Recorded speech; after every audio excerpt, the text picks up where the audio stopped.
أما بعد فأعوذ بالله من الشيطان الرجيم بسم الله الرحمن الرحيم قل لا أسألكم عليه أجرا إلا المودة في القربى صدق الله العظيم وصدق رسوله النبي الكريم. جناب محترم مقام صاحبزادہ خواجہ سرور شاہ صاحب محترم آستانہ عالیہ غوثیہ چشتیہ صابریہ اور میرے دیگر معزز سامعین اکرام، السلام علیکم ورحمۃ اللہ وبرکاتہ. آج محرم کی 10 تاریخ امام حسین علیہ السلام کی شہادت کے سلسلے میں آپ اور ہم جمع ہوئے.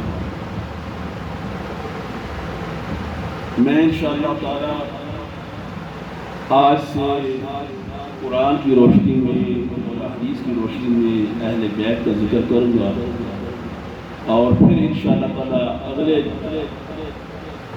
جمعہ المبارک جتنے آئیں گے 2-3 آئیں گے، اور آخر میں مصائب اہل بیت شروع ہو کر جو مصائب ہوئے وہ بیان کریں گے. آج میں کچھ چند باتیں آپ کو اہل بیت کے بارے میں بتانا چاہوں گا.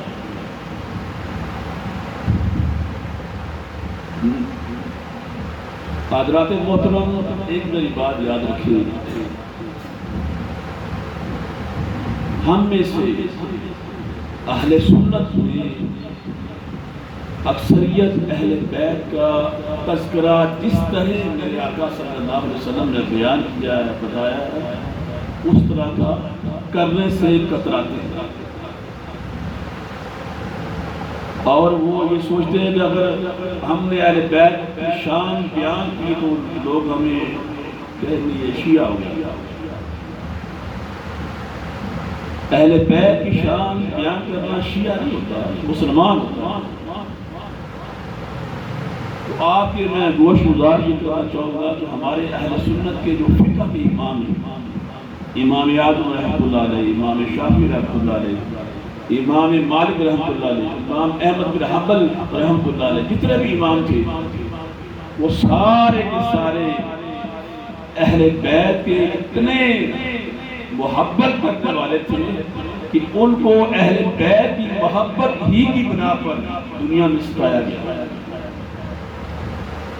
جس امام کی آپ تاریخ پڑھیں گے اس امام کے پس منظر میں آپ کو یہی کچھ ملے گا کہ یہ اہل بیت کا محب بھی محب.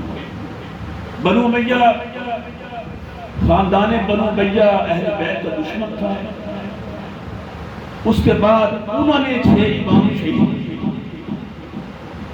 بنو عباس آئے، وہ بھی اہل بیت کا دشمن بن گیا، انہوں نے 5 امام شہید کیے، 11 امام شہید کیے.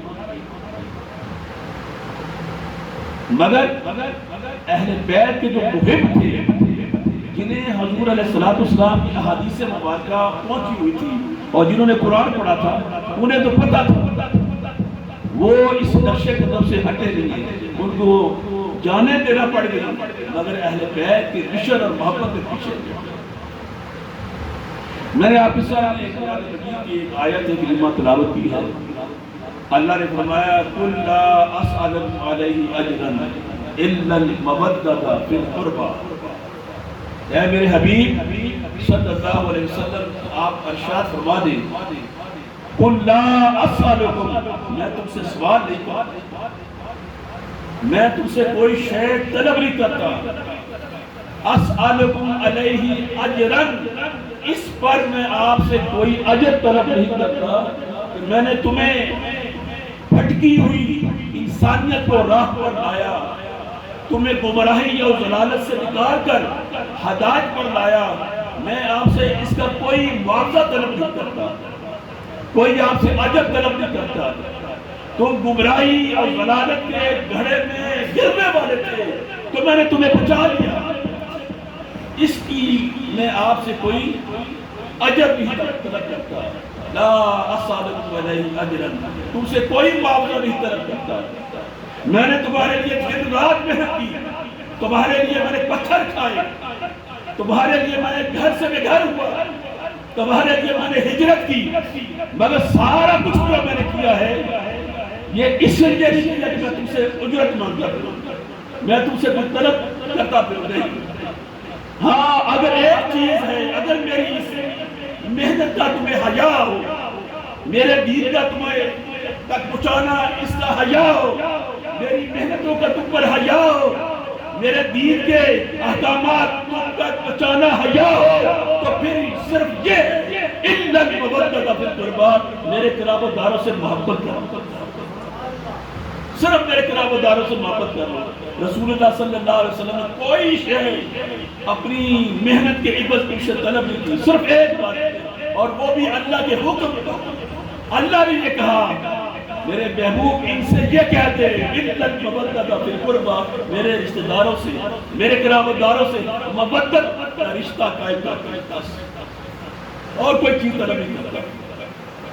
دوستو مودت کس کو کہتی ہے؟ بعض لوگوں نے محبت کا تصور کیا، اہل بیت کے ساتھ محبت ہے، لیکن محبت اور مودت میں تھوڑا سا فرق ہے۔ محبت باپ بیٹے کی محبت ہوتی ہے، پیر و مرشد اور مرید کی محبت ہوتی ہے، ملک سے محبت ہوتی ہے، ان کے جذبات ہوتے ہیں، مگر مودت وہ چیز ہوتی ہے کہ جس سے آپ محبت کریں اس سے بغیر رہ نہ سکیں۔ جیسے دریا سے آپ نکالیں مچھلی پائیں تو مچھلی تڑپتی رہے گی، تڑپ کر آپ کو نظر آئے گی، اس کو اس وقت تک چین نہیں آئے گا جب تک مچھلی کو دوبارہ پانی میں نہ ڈالیں۔ یہ اس کا نام مودت ہے۔ تو لوگ اللہ کے اس حکم پر اے محبوب ان کو یہ کہتے ہیں میری اہل بیت میرے قرابت داروں کے ساتھ مودت کا رشتہ قائم کر۔ دوستان محترم، اگر ایمان کی روشنی ہو تو اس سے بھی ہمیں سبق حاصل ہو سکتا ہے کہ اللہ نے کیوں کہا میرے اہل بیت کے ساتھ مودت کا رشتہ قائم کرنا۔ اس سے میں آگے چلتا ہوں، میں اہل بیت کے بارے میں حدیث مبارکہ سناؤں گا۔ حضور علیہ السلام نے فرمایا مثل اہل بیت ہی کمثل سفینۃ نوح، میری اہل بیت کی مثال نوح علیہ السلام کی کشتی کی مانند ہے۔ لوگو من راکبہ فرجا، اور جو اس پر سوار ہو گیا اس نے نجات حاصل کر لی، اور جو اس کے پیچھے اتر گیا وہ جہالت میں ڈوب گیا۔ یہ اہل بیت یہ ہدایت کی کشتی ہے، جو شخص اس اہل بیت پر سوار ہوگا وہ ہدایت پا جائے گا، وہ نجات پا جائے گا۔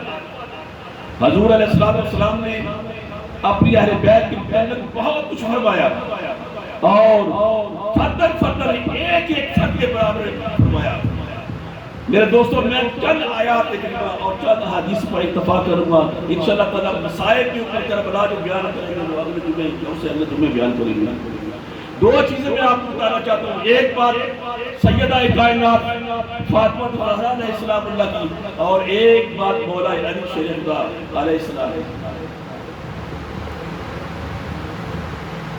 معراج میں جب حضور علیہ السلام گئے، جب واپس آئے تو کیا تحفہ لائے؟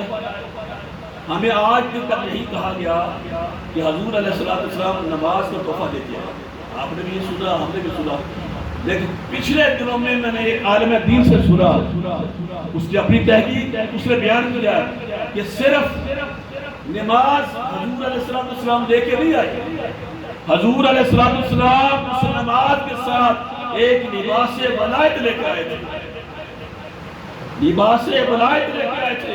اور جب آپ زمین بھی آئے اور باری باری صحابہ کو بلایا، ابو بکر صدیق رضی اللہ تعالیٰ نے بلایا، ابو بکر بتا اگر یہ لباس تجھے پہنا دیا جائے تو کیا کرو گے؟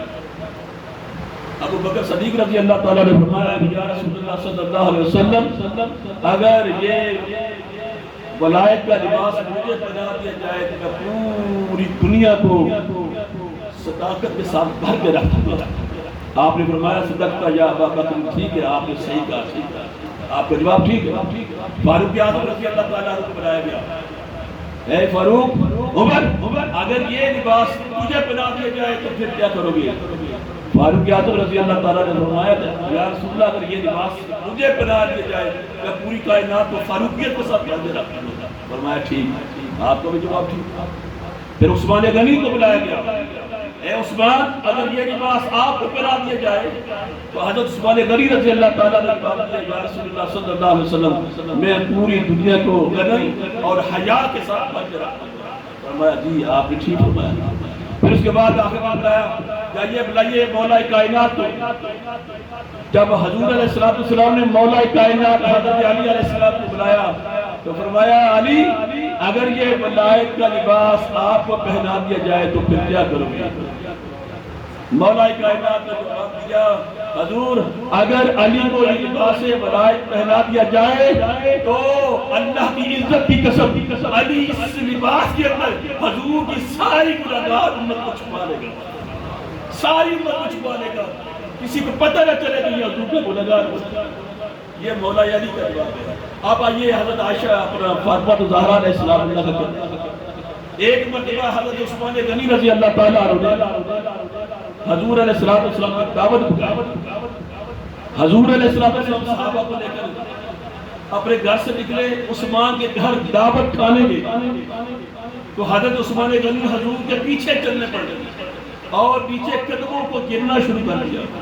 حضور نے پیچھے مڑ کر دیکھا پوچھا عثمان یہ کیا کر رہے ہو؟ تو عثمان غنی رضی اللہ تعالیٰ نے کہا کہ حضور میں آپ کی قدم گر رہا ہوں. میں چاہتا ہوں کہ میرے گھر تک جتنے آپ کے قدم ہوں گے میں اتنے غلام آزاد کرنا چاہتا ہوں. غلام آزاد کرنا چاہتا ہوں. حضور علیہ السلام آپ کے گھر آئے کھانا کھایا. پھر اس کے بعد آپ نے قدم جو گنے تھے اتنے وہ حضرت عثمان نے غلام آزاد کیے. مولا کائنات بھی وہ دعوت کھا کے گھر آئے تو سیدہ کائنات نے کہا سیدہ آج عثمان بھائی نے میرے آقا کی دعوت کی ہے. آپ کا چہرہ تھوڑا سا مرجھایا ہوا تھا. تو بی بی فاطمہ زہرا نے پوچھا میرے سر کے تاج آپ مرجھائے کیوں ہیں؟ دعوت کھا کے آیا مرجھائے کیوں؟ فرمایا آج عثمان نے میرے بھائی نے بڑی دعوت کی. آپ نے پوچھا کیا دعوت ہے؟ فرمایا دعوت بھی تھی اور ساتھ عثمان بھائی نے ہر قدم کی عزت گناہ بھی ادا کیا ہے. تو حضرت سیدہ کائنات سمجھ گئی کہ علی بھی یہ چاہتا ہے کہ ایسی دعوت میرے گھر میں بھی ہو. تو حضرت سیدہ کائنات علیہ السلام نے فرمایا میرے ساتھ دعوت جائیے میرے بابا کو آج دعوت دے کے آئے میرے گھر میں دعوت ہو. سیدہ کائنات نے کہا جائیے دعوت دے کے آئیے. مولا کائنات اپنے گھر کو دیکھتے ہیں دال دیکھتے ہیں بھائی دیکھتے ہیں کھانے کے لیے کچھ نہیں. کھانے کے لیے کچھ نہیں. غور سے دیکھا تو بی بی نے فرمایا حضور کیا دیکھ رہے ہیں؟ فرمایا سیدہ گھر میں کھانے کے لیے کچھ نہیں ہے کہاں سے لائیں گے؟ تو سیدہ نے فرمایا بابا میرے بابا کو جائے دعوت دے گا سب کچھ انتظام ہو جائے گا سب کچھ انتظام ہو جائے گا. مولا کائنات حضور علیہ السلام کے پاس گئے. فرمایا حضور آج آپ کی ہمارے گھر دعوت ہے. تو حضور مسکرا پڑے. فرمایا علی ٹھیک ہے ہم آپ کے گھر آ رہے ہیں دعوت کھانے کے لیے آ رہے ہیں. حضور علیہ السلام اپنے صحابہ کو لے کر بی بی فاطمہ زہرا کے گھر تشریف لا رہے ہیں. ادھر سیدہ کائنات سلام اللہ علیہ اللہ کی بارگاہ میں سجدہ شروع کر دیا. فرمایا یا باری تعالیٰ آج اپنی بندی بنت رسول اللہ کی عزت کی داد رکھا. آج میرے بابا اپنے صحابہ کے ساتھ میرے گھر میں دعوت کھانے کے لیے آئے ہیں. آپ نے وہ چولہے کے اوپر ہانڈی رکھی. ادھر اللہ نے جبریل امین کو کہا اے جبریل آج میرے رسول کی بیٹی نے مجھے پکارا ہے جا جنت سے کھانا لے کر اس تھر وہ جو برتن میری بندی نے رکھا ہے اس بندی ایک برتن کے اندر جنت کا کھانا اس میں ڈال. کھانا تیار ہو گیا.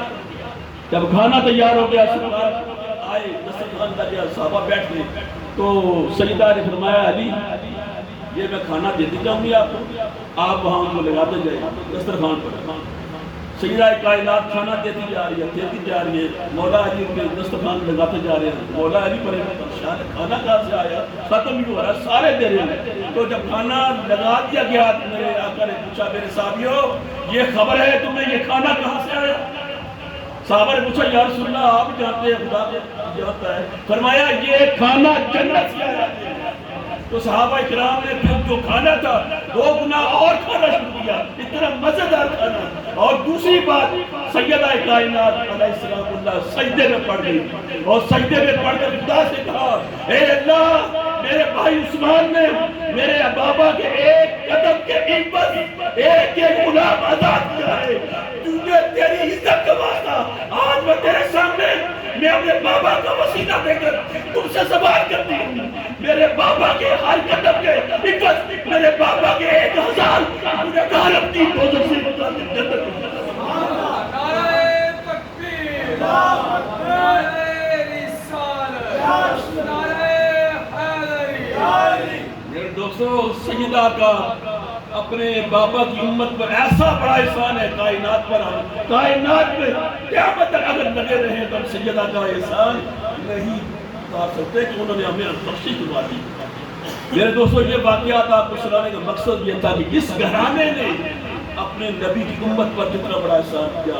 ایک علی وہ لباس ولایت کے اندر حضور کی گنہگار امت کو چھپا رہا ہے، اور ایک سیدہ کائنات جو ایک ہی قدم کے عوض حضور کے گنہگار امت کی جہنم سے نکال سکتا۔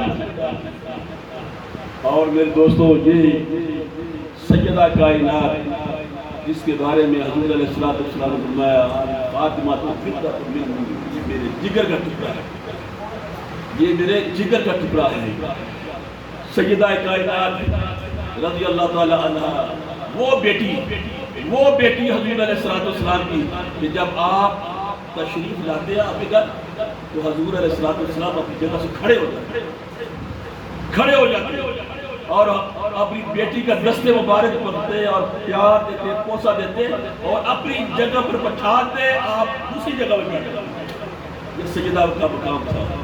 میرے دوستو، اب ہم نے یہ دیکھنا ہے کہ صحابہ کی زبان میں اہل بیت کا مقام کیا تھا۔ ہمارے ہاں صحابہ اور اہل بیت کے درمیان دیوار کھڑی کی جا رہی ہے، صحابہ کو اہل بیت کے خلاف کیا جا رہا ہے، اہل بیت کو صحابہ کے بارے میں خلاف کیا جا رہا ہے۔ آئیے میں چند نظارے آپ کو پیش کرنا چاہتا ہوں۔ حضرت عائشہ صدیقہ رضی اللہ تعالی عنہا سے پوچھا ام المومنین حضور علیہ السلام کو دنیا میں سب سے زیادہ پیارا کون تھا؟ تو حضور علیہ السلام بیوی زیادہ تر اختلافات جو ہوتے ہیں حضرت عائشہ صدیقہ رضی اللہ تعالیٰ عنہ ابو بکر صدیق کے درمیان، اہل بیت کے درمیان کھڑے کیے گئے، حالانکہ اختلاف کوئی نہیں ہے، غلط فہمی کی بنا کر، کم علمی کی بنا پر، کم مطالعہ کی بنا پر، کم فہم کی بنا پر، کم فراست کی بنا پر یہ چیزیں گھڑی گئی اور ان کے درمیان نفرت ڈالی گئی اور امت کو 2 تفریقوں میں تقسیم کر دیا گیا۔ ہم نے ان کو آپس میں قریب لانا ہے اور پوچھتے ہیں حضرت عائشہ صدیقہ رضی اللہ تعالیٰ عنہا سے کہ ان کا مقام کیا ہے۔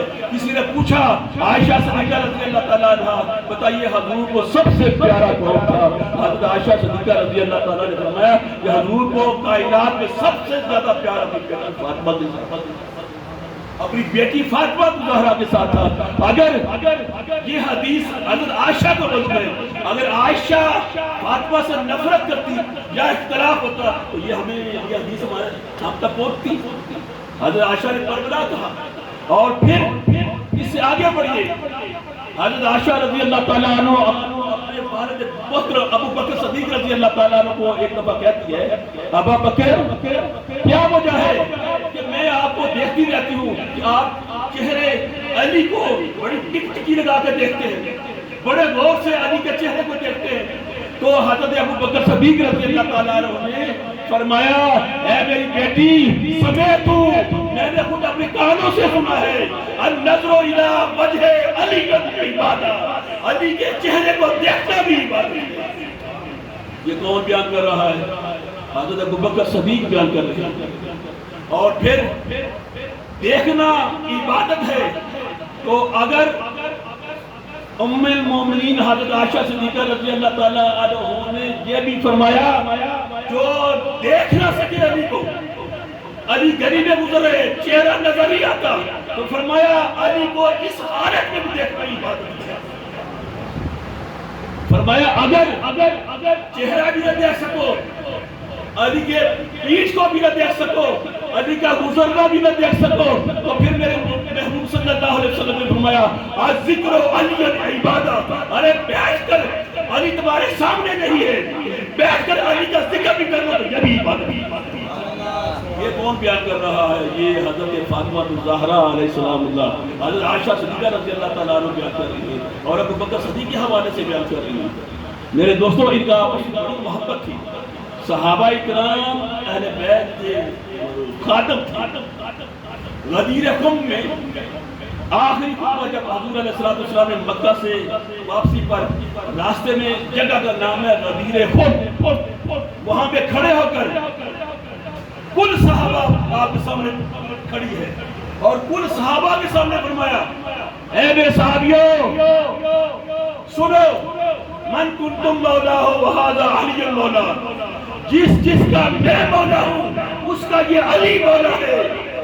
جب یہ اعلان کیا تو سب سے پہلے علی کو مولا قبول کرنے والے کو قبول کر دیا۔ سب سے پہلے تیسرے مبارک باتیں حضرت علی کو، وہ ابو بکر صدیق کرو، حضرت عمر فاروق رضی اللہ عنہ، نعرہ تکبیر، نعرہ رسالت، نعرہ حیدری، نعرہ بندری سوالک، نعرہ حیدری۔ ابو بکر صدیق اور عمر فاروق نے آگے بڑھ کر کہا یا علی، اے علی، آج سے آپ ہمارے بھی مولا، مومنین کے بھی مولا، ہمارے بھی مولا اور مومنین کے بھی مولا۔ حضور نے فرمایا علی ولیکم منی، اے لوگو علی ولیکم من بعدی، علی میرے بعد تمہارا ولی ہے، اور جو اس ولی کو ولی نہ مانے وہ مسلمان نہیں ہے، اور تمہارے منافق ہونے کی نشانی یہ ہے کہ تم علی کو ولی نہ مانو۔ علی کو ولی نہیں مانتا وہ منافق ہے، اور جو علی کو ولی مانے وہ مومن ہے۔ میرے بھائیوں، فاروق اعظم رضی اللہ تعالیٰ عنہ کے دور میں جنگ ہوئی، مال غنیمت آیا، تو حضرت عمر فاروق رضی اللہ تعالیٰ عنہ نے تھوڑا تھوڑا مال غنیمت اپنے بیٹے کو دیا، باقی کو دیا، اور جب حضرت امام حسن آئے، حسین آئے تو ان کو زیادہ دیا، 4 گنا زیادہ دیا۔ جب بیٹے نے دیکھا تو ابا جی کو کہا ابا جی میں تو عرصے سے حضور کے زمانے سے تلوار چلا رہا ہوں، میں نے اتنے جہاد کیے، میں نے یہ بھی کیا، میں نے وہ بھی کیا، حسن حسین تو چھوٹے سے تھے، تو آپ نے مجھے اتنا دیا اور حسن حسین کو اتنا دیا۔ فاروق اعظم رضی اللہ تعالیٰ عنہ کو غصہ آ گیا، اور اس کو کہا اپنے بیٹے کو، اے بیٹے تو حسن حسین کی برابری کرتا ہے، تو پہلے حسن حسین کی نانی جیسی نانی لا کر دکھا، تو پہلے مجھے حسن حسین کے نانا جیسا نانا لا کے دکھا، تو پہلے مجھے حسن حسین کے بابا علی جیسا کوئی باپ لا کے دکھا۔ ارے تو اس رشتوں کے بارے میں کہتا ہے، تو تیرے پاس ایسے رشتہ ہی نہیں ہے، تو تم ان کی برابری کرتا پھرتا ہے۔ دوستو، اگر حضرت عمر کو صحابہ اہل بیت کے ساتھ کینہ ہوتا تو یہ بات نہیں ہوتی۔ یہ صحابہ کرام کے اہل بیت سے محبت کرنے والے، تو یاد رکھیے ایک بات، اہل بیت کی محبت فرض ہے، اہل بیت کی محبت فرض ہے۔ اگر اہل بیت کی محبت دل میں نہیں ہے دوستو تو پھر نہ آپ کی نماز ہے، نہ روزہ ہے، حج ہے۔ نمبر 2، اس کے بعد اگر آپ نے امام حسین علیہ السلام کو بھی شہزادہ کہا، یزید کو بھی شہزادہ کہا، تو پھر تو آپ کے اندر ایمان نام کوئی شے نہیں ہے۔ اس لیے جو مقام یاد رکھے، جو مقام اہل بیت کا ہے وہ کسی کا نہیں ہے، جو مقام اہل بیت کا ہے وہ کسی کا بھی نہیں ہے، باقی سارے بات میں پہلے اللہ کا رسول ہے، اس کے بعد ہے، باقی سب بات میں آتے ہیں۔ اس لیے میرے بھائیوں، ہمارے دلوں میں حضور کی آل کی محبت ہونی چاہیے، حضور کی محبت ہونی چاہیے۔ اگر حضور کی آل سے محبت نہیں ہے، آپ حضور سے بھی محبت کرتے پھریں، آپ یار سے محبت نہ کریں، آپ کی محبت مکمل نہیں ہوتی۔ اپنے اللہ کے رسول کی آہت کے ساتھ محبت کرنا ہے، اگر آپ کے دل کے اندر حضور کی آہت کی محبت پیدا ہو جاتی ہے تو سمجھے آپ کے دل کے اندر ایمان کا پودا جنم لے رہا ہے، ایمان کا پودا بڑھ رہا ہے۔ اگر محبت نہیں ہے تو اس سے ثابت ہوا کہ آپ کے اندر ایمان کا پودا مرجھا گیا، آپ کے اندر ایمان کا پودا پیدا ہوا ہی نہیں۔ ایمان کا پودا تب پیدا ہوگا جب آپ کے دل کے اندر آپ کے رسول اللہ کی اہل بیت کی محبت پیدا ہوگی۔ اس لیے یہ رسول اللہ صلی اللہ علیہ وسلم کی محبت، اہل بیت کی محبت ان میں جدائی کوئی نہیں ہے۔ ہمیں اگر ہمارے دل میں ذرا شک آ جائے اس محبت کے بارے میں، ایمان بھی چلا جاتا ہے۔ اللہ تعالیٰ ہمارے دلوں میں حضور کی محبت پیدا فرمائے، آج بھی محبت پیدا کرے انشاءاللہ تعالیٰ۔ پھر جمعے والے دن مسائب اہل بیت وما علینا الا البلاغ۔